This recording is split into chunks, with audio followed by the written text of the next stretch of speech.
Kaixo, nola eduki Google Driven dokumentu bera bi karpeta desberdinetan. Adibide honekin azalduko dizuegu. Adibidez, ipuin lehiaketa antolatu dugu ikastetxean. Hemen daude ipuinak.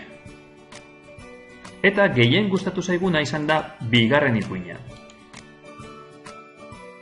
Eramaten badugu ipuin hau saridunak karpetara, hemendik bigarren ipuina desagertzen da. Saridunak karpetan badago, baina ipuinak karpetan ez dago.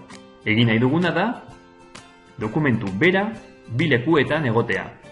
Kopia bat egiten badugu, bigarren ipuinaren kopia bat egiten badugu, eta kopia hori saridunak karpetara eramaten badugu, bi dokumentu desberdinak dira.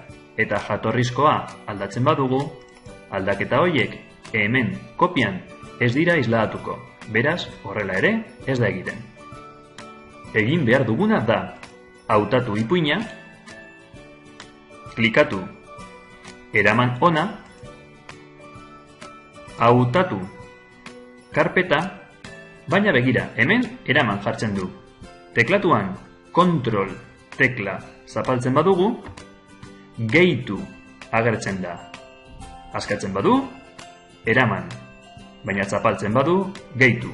Orain bai, klikatu, eta bigarren ipuina dago ipuinak karpetan eta saridunak karpetan. Dokumentu bera da. Bata aldatzen bada, aldaketak ere bestean isladatuko dira.